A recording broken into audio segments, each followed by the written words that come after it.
100 बातम्या। शरद पवार गटाचे नेते गुलाबराव देवकरांनी राष्ट्रवादीत प्रवेश करणार असल्याचे संकेत दिलेत। याबाबत राष्ट्रवादीत आता 2 गट निर्माण झालेत। काही दिवसांपूर्वी ज्ञानेश्वर महाजनांसोबत काही पदाधिकाऱ्यांनी देवकरांच्या प्रवेशाला विरोध केलेला होता, तर अजित पवार गटातील PS पाटील यांच्यासह काही पदाधिकाऱ्यांनी मात्र देवकरांच्या प्रवेशाला पाठिंबा दिलाय। अंबादास दानवेंविरोधात अब्रूनुकसानीचा दावा दाखल करण्यात आलाय। दानवेंनी विलास भुमरे यांच्याबाबत मारहाणीसंदर्भात वक्तव्य केलं होतं आणि त्या पार्श्वभूमीवर भुमरे समर्थक असलेल्या धनंजय भोसले यांनी अंबादास दानवेंना नोटीस बजावली आहे। नवाब मलिकांविरोधातील प्रकरणाचा तपास 4 आठवड्यात पूर्ण करू अशी हमी मुंबई पोलिसांनी हायकोर्टात दिली। अॅट्रॉसिटी गुन्ह्यात नवाब मलिक यांच्यावर कारवाई का नाही असा सवाल समीर वानखेडे यांनी दाखल केलेल्या याचिकेतून करण्यात आला होता आणि त्या याचिकेवर सुनावणी झाली त्यावेळी मुंबई पोलिसांनी ही हमी दिली। महायुतीचा विजय हा ईव्हीएमचा आशीर्वाद असून शिंदे आणि अजितदादा बाहेर पडूच शकत नाहीत असा टोला काँग्रेसचे नेते वडेट्टीवारांनी लगावला। इतका मोठा बहुमत मिळाल्यावर सुद्धा मंत्रिमंडळ विस्तार होत नसून जनतेचे प्रश्न रखडल्याची टीका त्यांनी केली। विधानसभा निवडणुका पूर्ण होता स्थानिक स्वराज्य संस्थांच्या निवडणुकांचं बिगुल वाजणार अशी शक्यता व्यक्त केली जात होती, पण केंद्र सरकारनं जनगणना करण्याच्या अनुषंगाने तयारी करण्याच्या सूचना केल्या आहेत आणि जनगणनेला सुरुवात झाल्यास महापालिका निवडणुका लांबणीवर पडतील अशी शक्यता आहे। सोलापुरात एम्सची उभारणी करण्यात यावी अशी मागणी खासदार प्रणिती शिंदेंनी JP नड्डा यांच्याकडे केली आहे। सरकारनं अंदाजपत्रकात तरतूद करून भरीव निधी द्यावा अशी मागणी प्रणिती शिंदेंनी केली। जळगाव महापालिकेचे माजी विरोधी पक्षनेते सुनील महाजनांच्या अडचणीत वाढ झाली आहे। तालुका आणि रामानंद नगर पोलिसांपाठोपाठ लाचलुचपत प्रतिबंधक विभागाने एंट्री केली आहे। सुनील महाजन यांनी महापालिका निवडणूक लढवताना दाखल केलेलं नामनिर्देशन पत्र त्यासोबतच प्रमाणपत्र, उत्पन्न, प्रतिज्ञापत्र आणि अन्य कागदपत्रांची माहिती मागवली आहे। अमरावतीतल्या छायानगरात NIA छापेमारी करण्यात आली। दरम्यान एका तरुणाला ताब्यात घेऊन NIAच्या पथकानं 15 तास त्याची चौकशी केली होती। हा तरुण पाकिस्तानातील एका संघटनेच्या संपर्कात असल्याचा संशय NIAला आहे आणि या तरुणाची आज पुन्हा चौकशी होणार आहे। पुण्यामध्ये जिल्हा परिषद अधिकृत शाळांची यादी जाहीर करणार आहे, त्यामुळे अधिकृत शाळांची यादी बघूनच पालकांनी त्यांच्या मुलांना शाळेत प्रवेश घेण्याचं आवाहन जिल्हा परिषदेच्या शिक्षण विभागानं केलंय। छत्रपती संभाजीनगरात मालमत्ता आणि पाणीपट्टी वसुलीसाठी पालिकेचे अधिकारी आता रस्त्यावर उतरलेत। मागील 2 दिवसांपासून पालिकेकडून कारवाई केली जाते। शहरातील जवळपास 1 लाख थकबाकीदार मनपाच्या रडारवरती असून 5 मालमत्ता सील केल्या आहेत। पुण्यातील 91 बांधकाम प्रकल्पांचं काम थांबवण्यात आलंय। बांधकाम प्रकल्पाच्या ठिकाणी धुळीचं प्रमाण कमी करण्यासाठी वारंवार सूचना देऊनही महापालिकेच्या आदेशाकडे दुर्लक्ष करण्यात आल्यामुळे पालिकेच्या बांधकाम विभागानं कडक पाऊल उचललंय। एकूण 158 बांधकाम प्रकल्पांना नोटिसा बजावण्यात आल्या आहेत।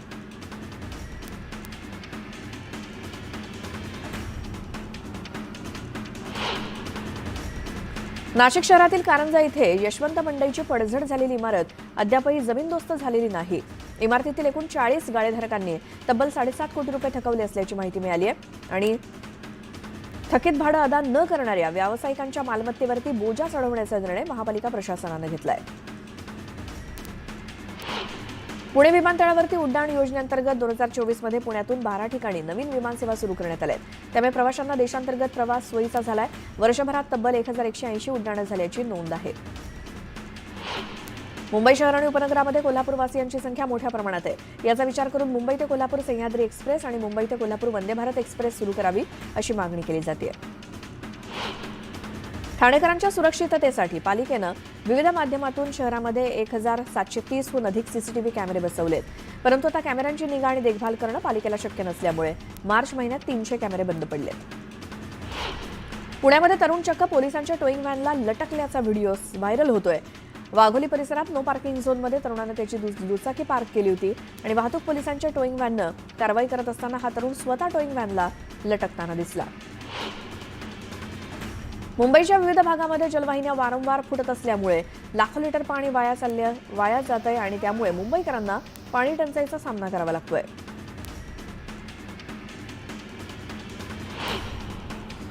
यानंतर एक मोठी बातमी येते। दिल्लीमध्ये शाळांना बॉम्ब उडवण्याची धमकी देण्यात आली आहे। 3 शाळांमध्ये बॉम्बस्फोटाची धमकी देण्यात आली आहे। खासगी शाळांना ईमेलद्वारे बॉम्ब उडवण्याची धमकी पोलिसांकडून त्या संदर्भात शोध मोहीम सुरू करण्यात आलेली आहे। राजधानी दिल्लीमध्ये खासगी शाळांना पुन्हा एकदा बॉम्ब उडवण्याची धमकी मिळाली आहे। दिल्लीतल्या 3 शाळांना ईमेल आलाय बॉम्ब उडवण्याच्या धमकीचा आणि पोलिसांकडून तपास केला जातोय आता। मात्र अद्यापही पोलिसांना काही संशयास्पद आढळून आलेलं नाही.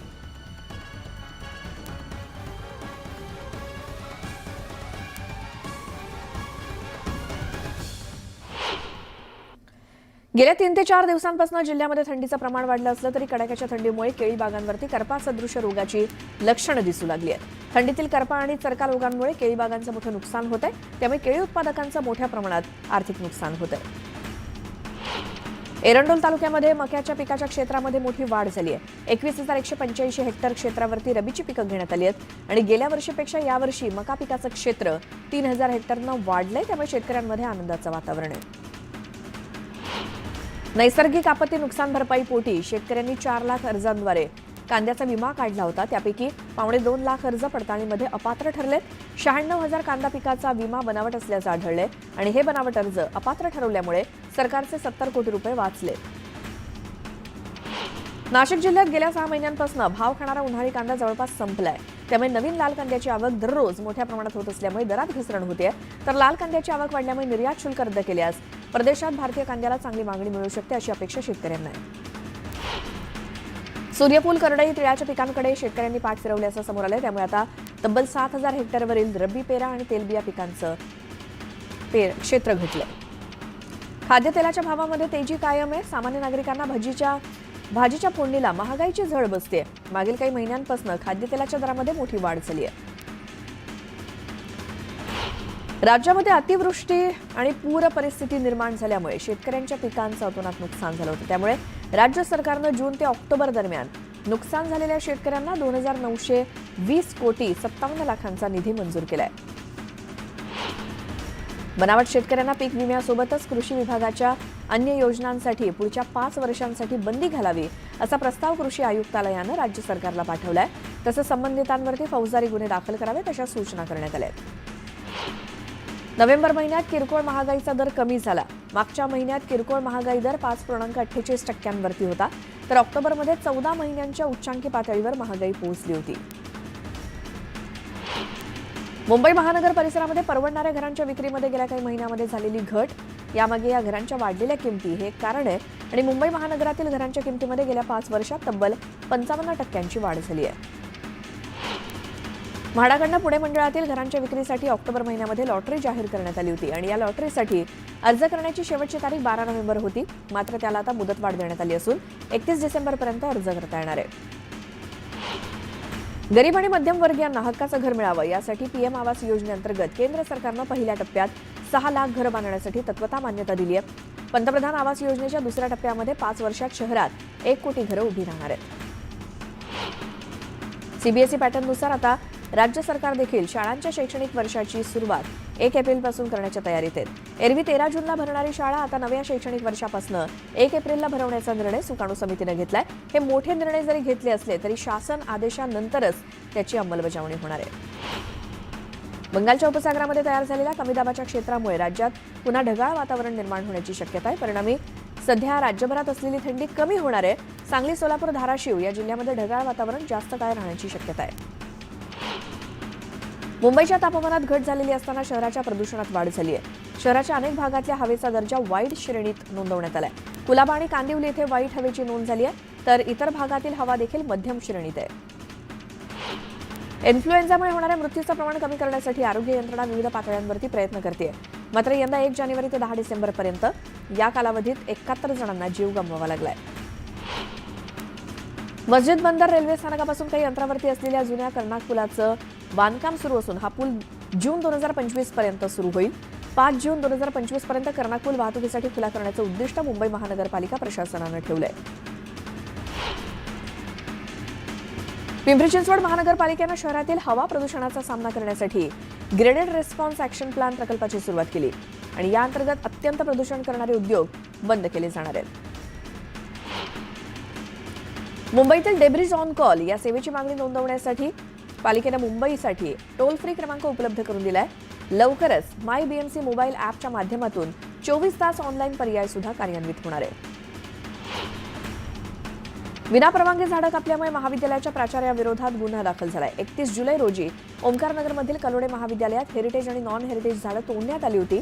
त्याविरोधात मनपाच्या वृक्ष प्राधिकरण विभागाकडे तक्रार दाखल करण्यात आली. रिंग रोडच्या भूसंपादनासाठी एमएसआरडीसीकडे 500 कोटींचा निधी देण्याची मागणी जिल्हा प्रशासनाच्या वतीनं करण्यात आली. पुणे रिंग रोडच्या प्रलंबित भूसंपादनाबाबत जिल्हाधिकाऱ्यांनी बैठक घेतली. मुंबई महानगरपालिकेच्या पार्किंग धोरणाची मुदत मार्च 2022ला संपली आहे. नवीन धोरण राज्य सरकारच्या मंजुरी अभावी रखडलंय.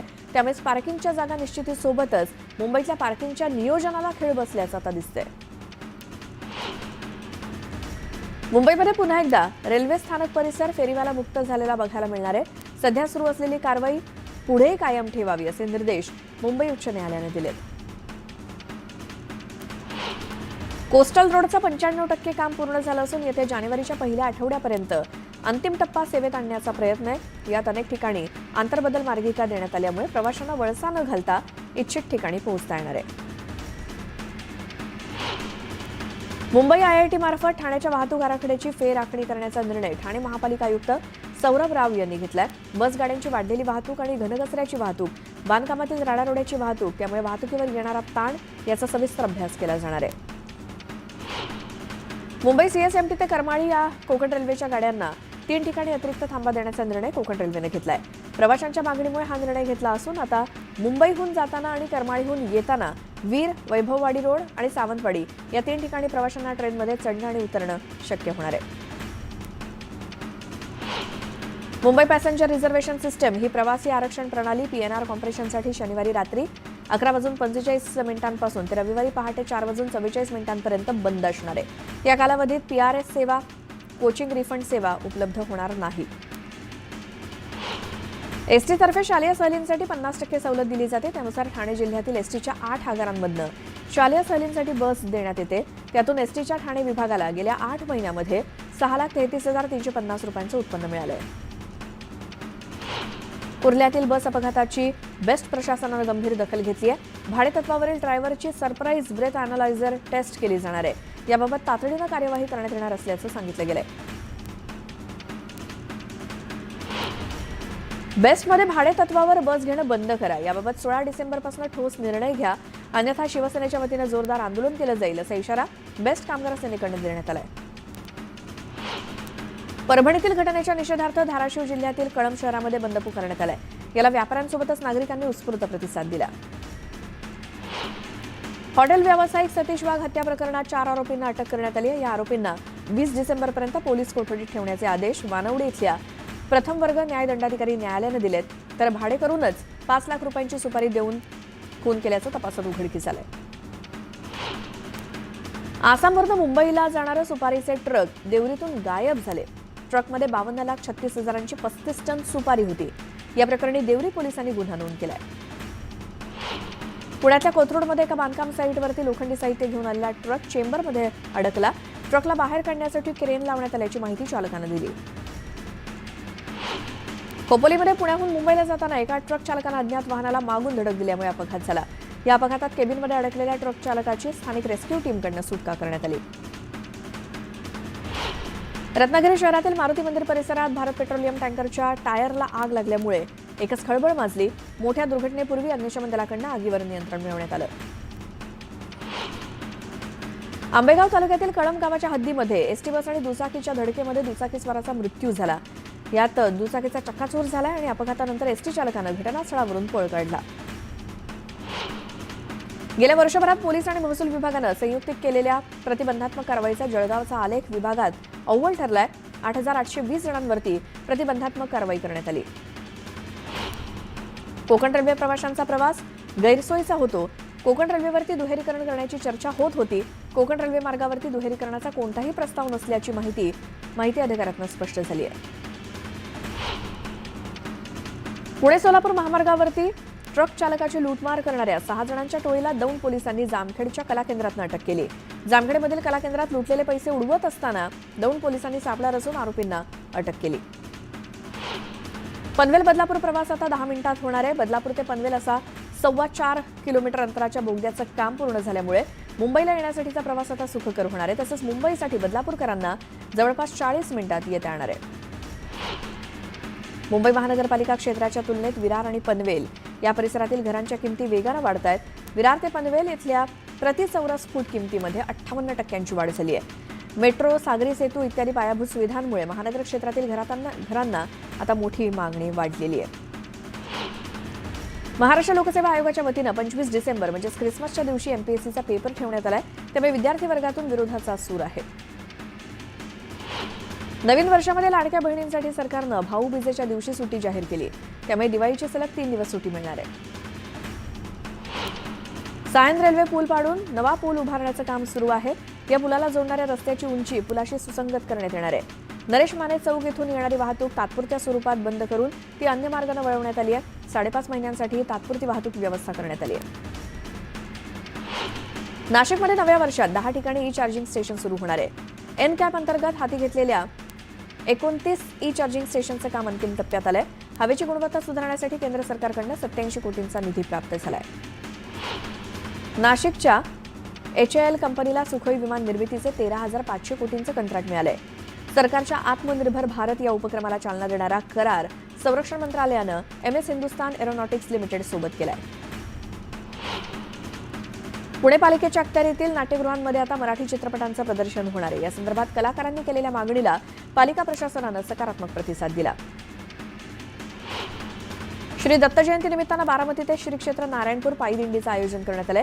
ही पायी दिंडी जेजुरी सासवड मार्गे नारायणपूरमध्ये दाखल होणार आहे. यात महिला भाविकांनी मोठा सहभाग घेतला. शिर्डीतील साईबाबांचं समाधी मंदिर 20 डिसेंबर रोजी दुपारी 2 ते 4:30 या वेळेत दर्शनासाठी बंद असेल. 3D स्कॅनिंगद्वारे मूर्तीचा डेटा संकलित केला जाणार असून त्यासाठी दिवसाची ही वेळ निश्चित करण्यात आली आहे. लोकसभेत आज संविधान दिवसावरती विशेष चर्चा होणार आहे. सत्ताधाऱ्यांकडून संरक्षण मंत्री राजनाथ सिंह या चर्चेला सुरुवात करतील, तर विरोधी पक्षाकडून प्रियांका गांधी चर्चेत सहभागी होणार आहेत.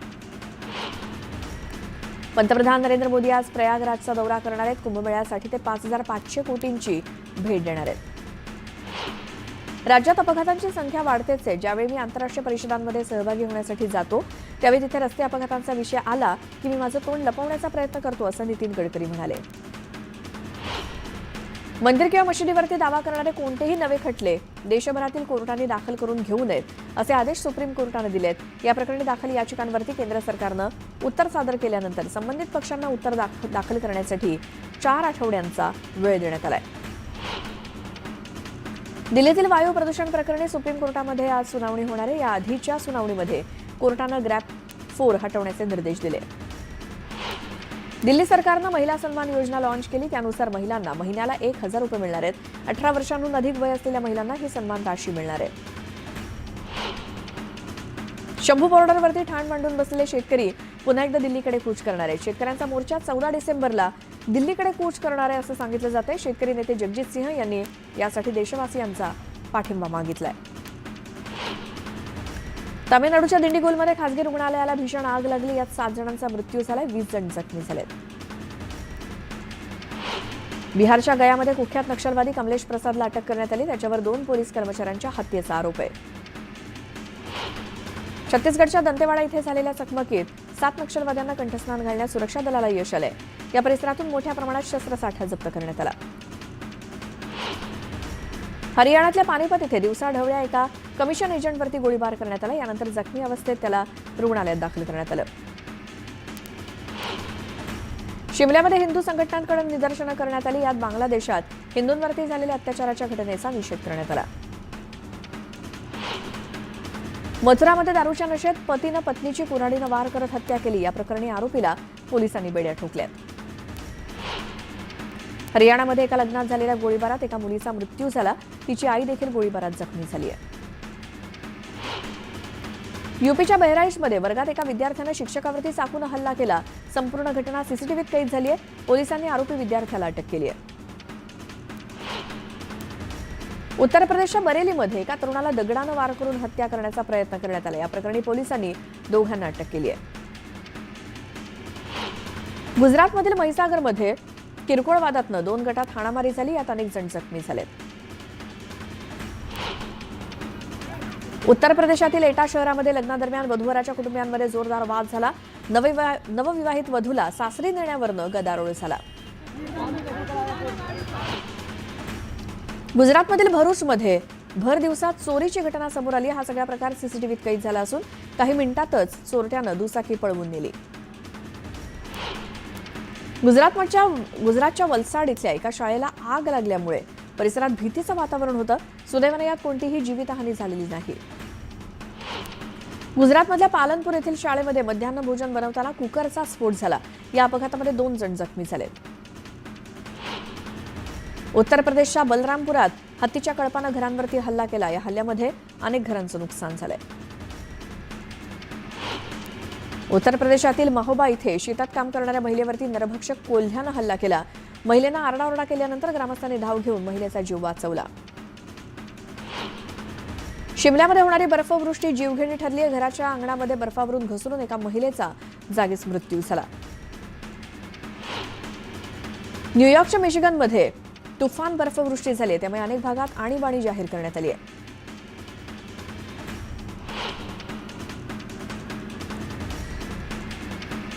अमेरिकेच्या ईस्ट कोस्ट परिसरातील New York, north Carolina, new Hampshire परिसरात तुफान बर्फवृष्टी होते. अनेक रस्त्यावरती बर्फ साचल्यामुळे वाहतूक विस्कळीत झाली आणि तापमानात मोठी घट झाल्यामुळे नागरिकांच्या अडचणीत वाढ झाली आहे.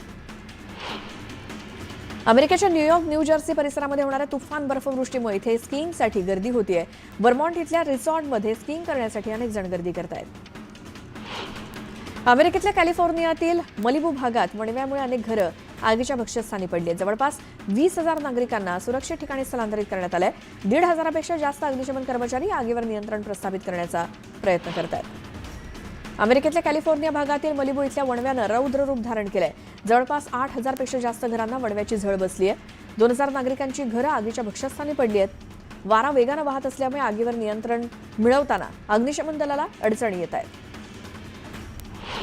मेक्सिकोमधील अनेक शहरांमध्ये उष्णतेची लाट आली आहे. राजधानी मेक्सिको सिटी सोबतच अनेक शहरांचं तापमान 48 डिग्रीच्या वर जाऊन पोहोचलंय. वाढत्या उकाड्यानं जनजीवन प्रभावित झालं असून नागरिक या उकाड्यानं हैराण झालेत.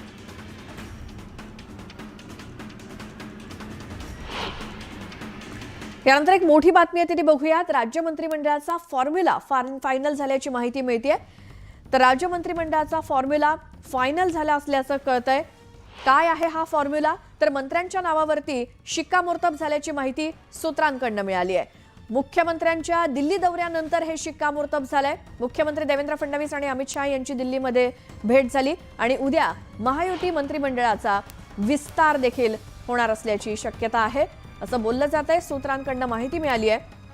काही आमदारांना मुंबईमध्ये थांबण्याच्या सूचना करण्यात आलेल्या आहेत. अधिक माहितीसाठी जाऊयात. आमचे प्रतिनिधी प्रशांत लीला रामदास आपल्या सोबत आहेत. प्रशांत, मंत्रिमंडळाचा उद्या विस्तार होणार का?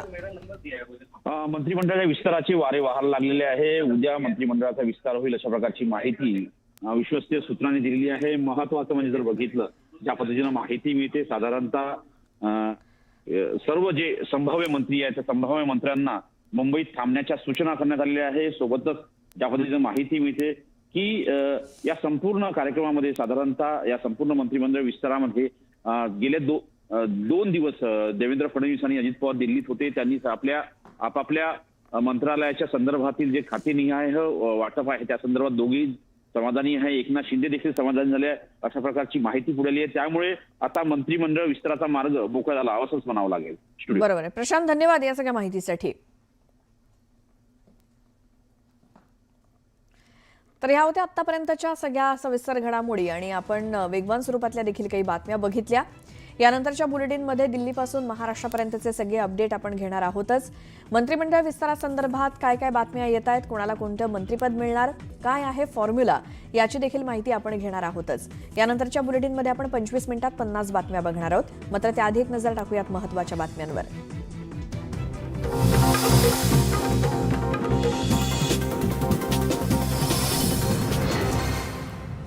महत्त्वाच्या बातम्या. प्रायोजक घरकुल मसाले, स्वाद आणि मायेचा खमंग मेळ. शिवसेना मंत्र्यांसाठी खातेवाटपाचा नवा फॉर्म्युला. प्रत्येकी 2.5 वर्षांचा फॉर्म्युला ठरल्याची सूत्रांची माहिती.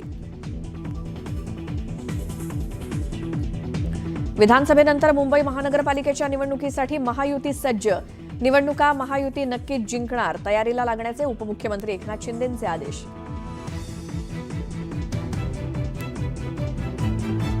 पुणेकरांचा प्रवास महागण्याची शक्यता. पीएमपीएमएल तोटा कमी करण्यासाठी तिकीट दरवाढ करण्याची शक्यता. ठाण्यामध्ये आज पाणी नाही. देखभाल आणि दुरुस्तीच्या कामासाठी पाणी कपातीचं नियोजन. काही भागात 2 दिवस टप्प्याटप्प्यानं होणार पाणी पुरवठा.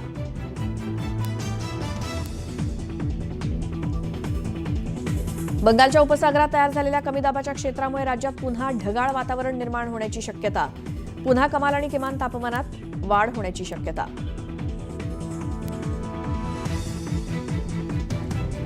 पंतप्रधान नरेंद्र मोदी आज प्रयागराज दौऱ्यावर. विविध प्रकल्पांचं उद्घाटन करणार, तर कुंभमेळ्यासाठी देणार 5,500 कोटींची भेट.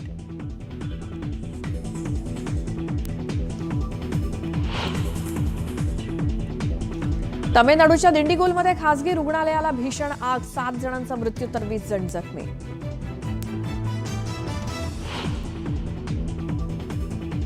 आणि हिमाचल प्रदेशमध्ये जोरदार बर्फवृष्टी. शिमल्यात पसरली बर्फाची चादर.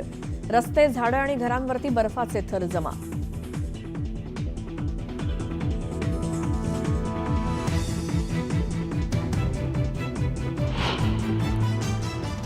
नमस्कार, मी श्वेता. तुम्ही बघताय न्यूज 18 लोकमत. बुलेटिनमध्ये तुमचं स्वागत. 25 मिनिटं 50 बातम्या बघणार आहोत. मात्र त्याआधी एक मोठी बातमी आहे.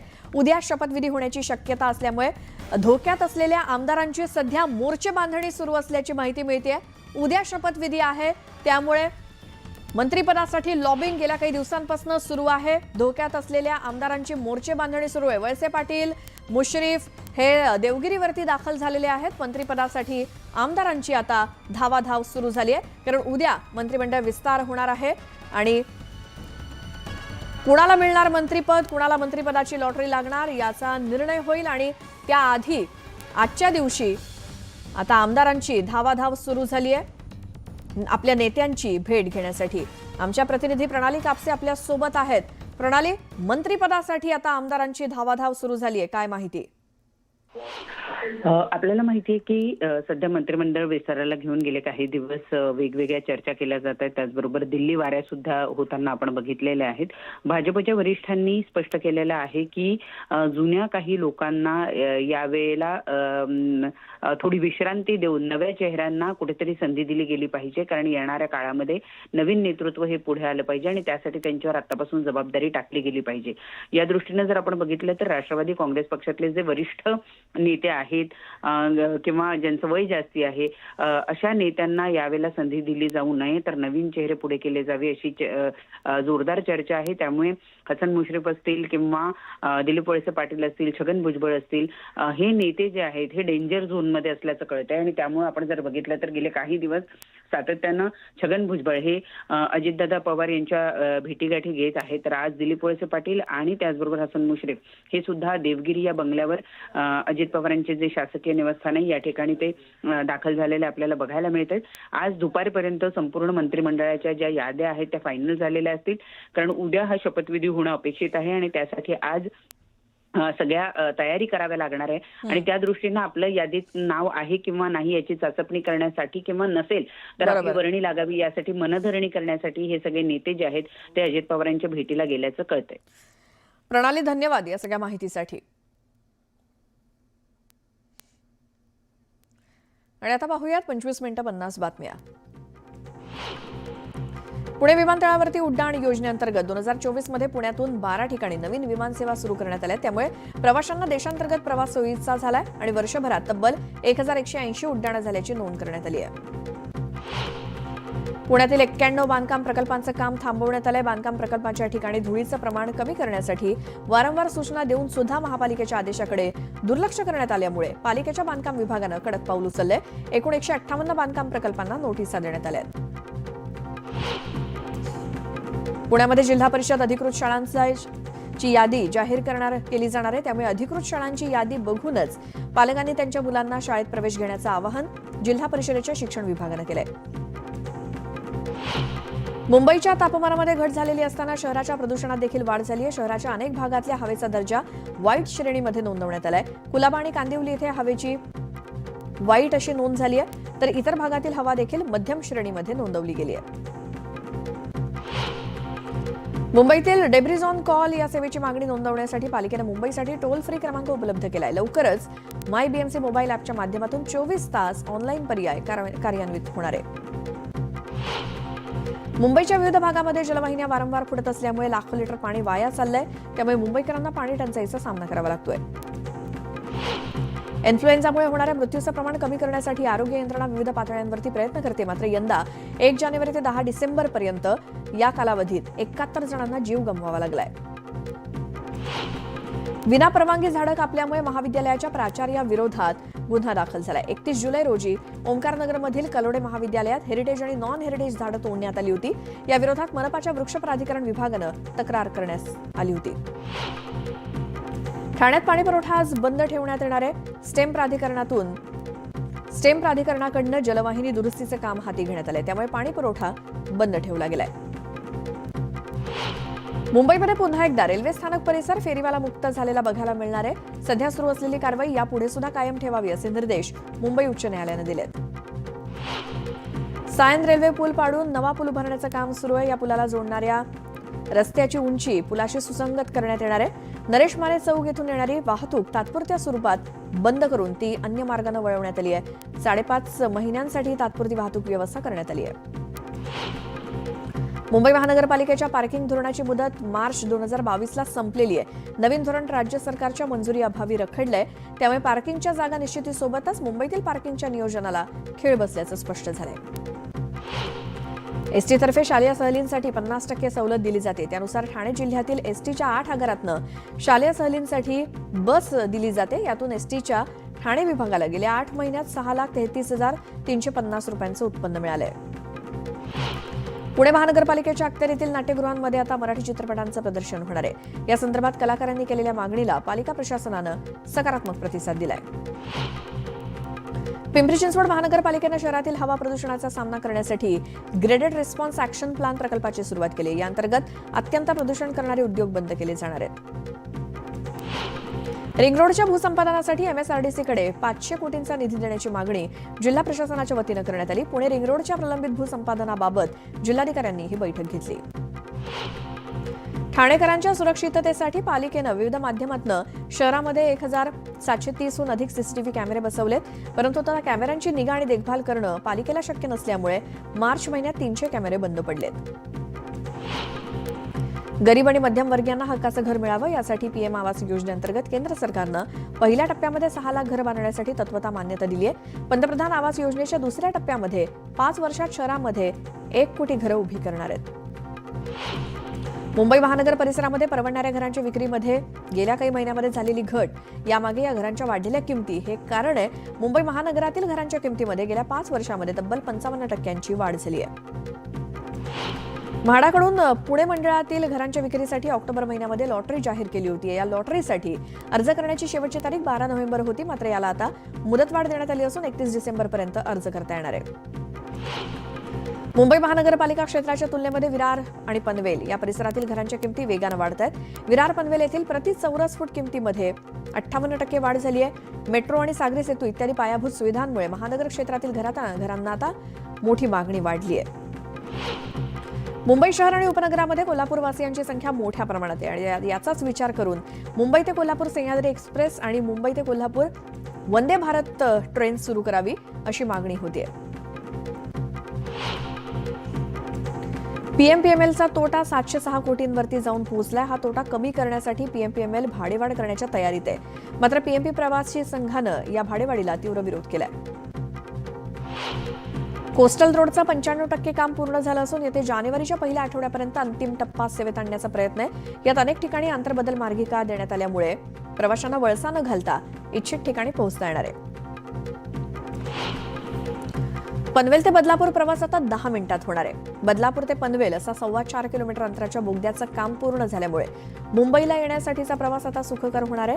तसंच मुंबईसाठी बदलापूरकरांना जवळपास 40 मिनिटात जाता येणार आहे. प्रवाशांची संख्या वाढली मात्र प्रवाशांना मिळणाऱ्या सोयी सुविधांमध्ये सुधारणा झालेली नाही. यातच कोकण रेल्वेवरती दुहेरीकरणाच्या चर्चा देखील फोल ठरल्या आहेत. कोकण रेल्वे मार्गावरती दुहेरीकरणाचा कोणताही प्रस्ताव नसल्याचं समोर आलंय. मस्जिद बंदर रेल्वे स्थानकापासून काही अंतरावरती असलेल्या जुन्या कर्नाक पुलाचं बांधकाम सुरू आहे. हा पूल 2025 पर्यंत सुरू होईल.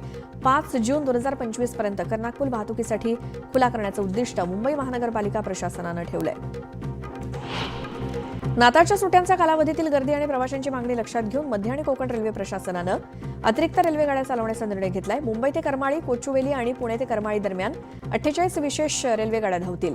सीएसएमटी ते करमाळी, सीएसएमटी अशी दैनंदिन विशेष 34 रेल्वे गाड्या धावतील। मुंबई सीएसएमटी ते करमाळी या कोकण रेल्वे गाड्यांच्या 3 ठिकाणी अतिरिक्त थांबा देण्याचा निर्णय कोकण रेल्वे प्रशासनानं घेतलाय। प्रवाशांच्या मागणीमुळे हा निर्णय घेतला असून आता मुंबईहून जाताना आणि करमाळीहून येताना वीर वैभववाडी रोड आणि सावंतवाडी या 3ही ठिकाणी प्रवाशांना ट्रेनमध्ये चढणं आणि उतरणं शक्य होणार आहे। बहुप्रतीक्षित बेळगाव कोल्हापूर रेल्वे मार्ग प्रत्यक्षात येण्याच्या आशा पल्लवित झाल्यात। रेल्वे मार्गाच्या सर्वेक्षणाला अखेर संकेश्वरमधनं सुरुवात झाली आहे। धारवाड कित्तूर बेळगाव कॉरिडॉरचा एक महत्त्वाचा भाग असलेला हा प्रस्तावित रेल्वे मार्ग संकेश्वर आणि कोल्हापूरपर्यंत विस्तारलेला असून तो प्रत्यक्षात आल्यास दोन्ही राज्यांसाठी लाभदायक ठरणार आहे। मुंबई पॅसेंजर रिझर्वेशन सिस्टम ही प्रवासी आरक्षण प्रणाली पीएनआर कॉम्प्रेशनसाठी शनिवारी रात्री 11:45 पासून ते रविवारी पहाटे 4:44 पर्यंत बंद असणार आहे। या कालावधीत पीआरएस सेवा आणि कोचिंग रिफंड सेवा उपलब्ध होणार नाही।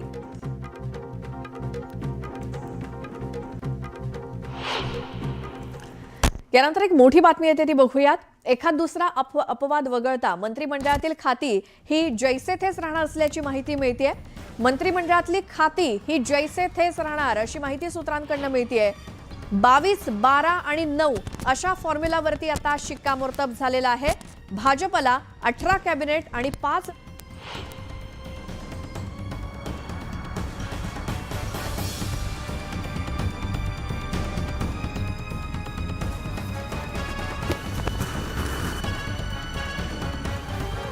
आणि 2 ते 3 राज्यमंत्रीपद, तर राष्ट्रवादीला 8 कॅबिनेट आणि 2 राज्यमंत्रीपद मिळणार असल्याची माहिती मिळाली आहे। फार काही बदल होणार नाहीत असं सांगितलं जात आहे। खाती जैसे थेच राहणार अशी देखील माहिती मिळते। आमचे प्रतिनिधी राहुल जोरी आपल्या सोबत आहेत। राहुल, या मंत्रिमंडळ विस्तारासंदर्भात आपल्याकडे क्षणाक्षणाला अपडेट येत आहेत, आत्ताचे अपडेट काय आहेत? श्वेता, अगदी बरोबर आहे। काही तासांमध्ये अखेर मंत्रिमंडळ विस्तार होतोय यावर शिक्कामोर्तब होईल आणि याच टप्प्यामध्ये अर्थातच मंत्रिमंडळाचा फॉर्म्युला जो आहे तो देखील अंतिम टप्प्यात ज्याची चर्चा म्हणावी लागेल ती देखील होताना दिसते। एकंदरीत 22, 12, 9चा हा अंतिम फॉर्म्युला जो आहे तो यावर शिक्कामोर्तब होताना दिसतंय। दिल्लीत झालेल्या भेटीगाठी आणि त्यानंतर काल रात्री माजी मुख्यमंत्री एकनाथ शिंदे यांची झालेली चंद्रशेखर बावनकुळेंची भेट ही देखील अंतिम टप्प्याला या सगळ्या घेऊन येते। एकंदरीत बघितलं तर अगदी एखाद दुसऱ्या खात्याचा अपवाद वगळता, एका दुसऱ्या खात्याचं एकमेकांकडे जाणं वगळता जवळपास जुनं खातं अर्थातच शिंदे सरकारमधील जवळ सगळं खाती जी आहेत ती जैसे थेच राहणार असल्याची शक्यता आहे जी आहे ती अगदी विश्वसनीय सूत्रांकडून कळते। एकंदरीत बघितलं तर 22 पैकी 5 राज्यमंत्रीपदही भाजपकडे राहतील। इतर कॅबिनेट तर शिवसेनेला 9 कॅबिनेट आणि 2 ते 3 राज्यमंत्रीपद या सोबतच राष्ट्रवादीला 8 कॅबिनेट मंत्रीपद तर 2 राज्यमंत्रीपद मिळण्याची दाट शक्यता जी आहे त्या निमित्तानं आहे। अर्थातच याच्या याद्या मित्रपक्षांना आपापल्या दोन्ही याद्या आज संध्याकाळपर्यंत भाजप केंद्राकडे पाठवायच्या आहेत। मात्र त्यावर जे अंतिम शिक्कामोर्तब त्यानुसार जे खाते वाटप आहे ते देखील होईल। तुर्तास पहिल्या टप्प्यात नंतर पालकमंत्रीपद असतील किंवा विधिमंडळातील महत्वाची पदं असतील या संदर्भातली पुढची रणनीती जी आहे योग्य वेळी ठरवू असं देखील सूत्रांकडून कळतंय। राहुल, या सगळ्या माहितीसाठी धन्यवाद। या संदर्भातली आणखी एक मोठी बातमी आहे। अर्थ खातं हे राष्ट्रवादीकडेच राहणार असं देखील सूत्रांकडून कळतंय। वरिष्ठ सूत्रांनी न्यूज 18 लोकमतला तशी माहिती दिली आहे। एनसीपीची खाती जशीच्या तशी राहणार आहेत एनसीपीकडेच। अर्थ खातं राष्ट्रवादीकडेच राहणार। अर्थ खातं राष्ट्रवादीकडनं काढून घेण्याचे जोरदार प्रयत्न केले जात होते आणि हे खातं शिवसेनेला मिळावं म्हणून शिवसेनेनं सुद्धा प्रयत्न केलेले होते। मात्र आता अर्थ खातं हे राष्ट्रवादीकडेच राहणार। शिवाय राष्ट्रवादीची खाती जशीच्या तशी राष्ट्रवादीकडे राहणार असल्याची माहिती मिळते। अधिक माहितीसाठी जाऊयात, प्रणाली कापसे आपल्या प्रतिनिधी आहेत सोबत। प्रणाली, अर्थ खात्यासाठी अजित पवार 2 दिवस दिल्लीमध्ये ठाण मांडून होते, यश आलंय? अगदी खरं तर तसं म्हणता येऊ शकतं, परंतु मुळातच पहिल्या दिवसापासून अजित पवार आणि त्यांचे राष्ट्रवादी ही त्यांची जी खाती गेल्या वेळेला त्यांना मिळालेली होती त्या सगळ्याच खात्यांबद्दल आग्रही होते. त्यांनी अतिरिक्तची डिमांड केली नाही किंवा त्यांच्या वतीनं अवाजवी अशा अपेक्षा सुद्धा व्यक्त करण्यात आलेल्या नव्हत्या. परंतु अर्थ खातं हे आपल्याकडेच राहावं ही मात्र अजितदादांची पहिल्या दिवसापासूनची इच्छा होती. अखेर ती इच्छा आता पूर्ण होते असं जवळपास निश्चित झाल्याचं दिसून येत आहे. काल सुद्धा आपण बघितलं की हे खातं भाजपकडे राहावं किंवा सुरुवातीला हे खातं शिवसेनेला मिळावं यासाठी शिवसेनेनं बरेच प्रयत्न करून बघितलेले होते. त्यांनी आधी गृह खातं मागितलं होतं. गृह खातं दिलं जात नसेल तर अर्थ खातं आपल्याला मिळावं अशी शिवसेनेची मागणी होती आणि जेव्हा अर्थ खातंही मिळत नाही असं जेव्हा त्यांच्या लक्षात आलं तर त्यानंतर त्यांनी नगरविकास असेल किंवा महसूल असेल या खात्यांच्या संदर्भात ते आग्रही राहिलेले होते. परंतु अर्थ खातं हे राष्ट्रवादीकडे राहू नये यासाठी म्हणून राष्ट्रवादी शिवसेनेच्या वतीनं काही जणांनी प्रयत्न करून बघितले होते. तर काल चर्चा अशी होती की ते खातं भाजप स्वतःकडे ठेवणार आहे. परंतु आता जी माहिती मिळते त्यानुसार अर्थ खातं हे राष्ट्रवादीकडेच राहणार आहे आणि त्या पर्यायानं म्हणजे ते अजित पवारांकडेच राहील हे जवळपास निश्चित दिसून येत आहे. प्रणाली, या माहितीसाठी धन्यवाद. आणखी एक मोठी बातमी याच संदर्भातली आपण बघणार आहोत. मंत्रिमंडळ फॉर्म्युला ठरलेला असताना आता तीनही पक्षांकडील खात्यांवरती शिक्कामोर्तब करण्यात आल्याची माहिती सूत्रांकडून मिळाली आहे.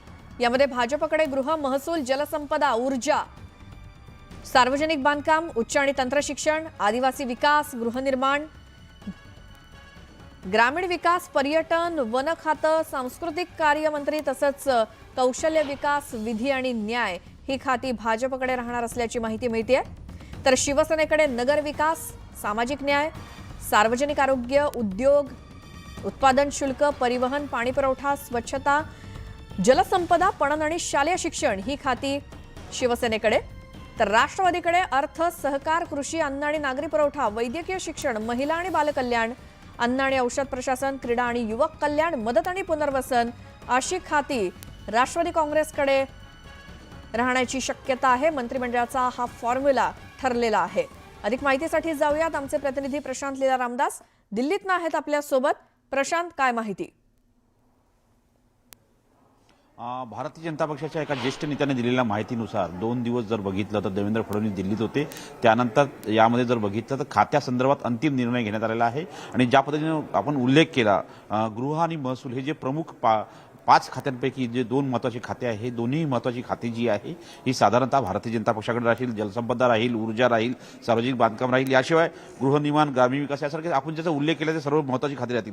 पण महत्त्वाचं म्हणजे ज्या खात्यावरून वाद होता, अर्थ आणि गृह मंत्रालय आणि नगर विकास यावेळेस शिंदे यांच्या नेतृत्वातील, एकनाथ शिंदे यांच्या नेतृत्वातील शिवसेनेला मिळेल. सोबतच सामाजिक न्याय मिळेल, सार्वजनिक आरोग्य मिळेल, उद्योग गेल्या वेळी त्यांच्याकडे होतं. पण त्यानंतर जर बघितलं तर विधान परिषदेचं नेतेपद आणि सभापती पद देखील त्यांच्याकडे देण्याची शक्यता व्यक्त केली जात आहे. आणि सोबतच राष्ट्रवादी काँग्रेस पक्षाला जर बघितलं तर अर्थ खातं ज्यावरती प्रचंड वाद होता, नुकतेच जसं प्रणालीने सांगितलं त्यानुसार, पण या सगळ्यांमध्ये सहकार, कृषी, अन्न आणि नागरी पुरवठा यासारखी महत्त्वाची खाती ही राष्ट्रवादी काँग्रेस पक्षाला मिळतात. साधारणतः जो फॉर्म्युला आहे 20-12-10 या फॉर्म्युल्यानुसार हे सगळे मंत्रिपद असतील अशा प्रकारची शक्यता व्यक्त केली जात आहे.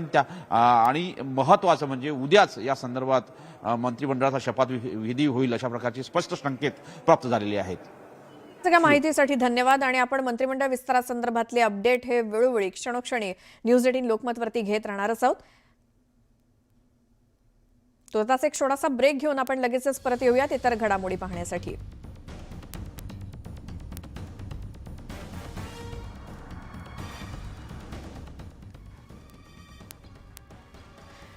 ही थेट दृश्य आपण नवी दिल्लीतली संसद परिसरातली बघतोय. शहीदांना श्रद्धांजली अर्पण करण्यासाठी पंतप्रधान नरेंद्र मोदी, उपराष्ट्रपती जगदीप धनखड त्याचसोबत इतर केंद्रीय नेते मंडळी उपस्थित आहेत. संसद भवन परिसरातली ही दृश्य आपण बघतोय नवी दिल्लीतली आणि तिथे शहीदांना श्रद्धांजली अर्पित केली जाते. लोकसभा अध्यक्ष ओम बिर्ला, संसदेवरती हल्ला झाला त्यामध्ये शहीद झालेल्यांना श्रद्धांजली अर्पण केली जाते. संसद हल्ल्यातील शहीदांना पंतप्रधान नरेंद्र मोदी आणि इतर सर्व मान्यवरांकडून श्रद्धांजली अर्पित केली जाते. त्याची ही थेट दृश्य.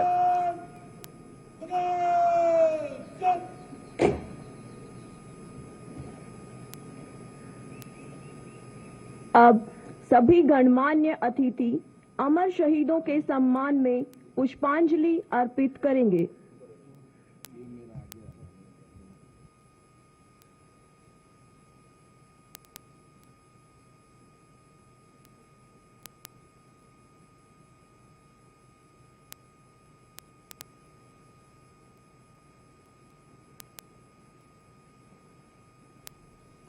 तेरा डिसेंबर 2001 रोजी नवी दिल्लीतल्या भारतीय संसदेवरती हल्ला झालेला होता आणि हा दहशतवादी हल्ला होता भारताच्या संसदेवरती झालेला। 5 सशस्त्र हल्लेखोरांनी जो हल्ला केला त्यामध्ये दिल्ली पोलीस कर्मचारी त्याचसोबत काही सुरक्षा सेवेचे कर्मचारी देखील शहीद झालेले होते आणि त्यांना श्रद्धांजली अर्पण करण्यासाठी पंतप्रधान नरेंद्र मोदी पुष्पांजली अर्पण करतायत। त्याचसोबत इतर मान्यवर मंडळी देखील आहेत। 13 डिसेंबर 2001 साली संसदेवरती जो दहशतवादी हल्ला झालेला होता त्यातील शहीदांना श्रद्धांजली अर्पित केली जाते।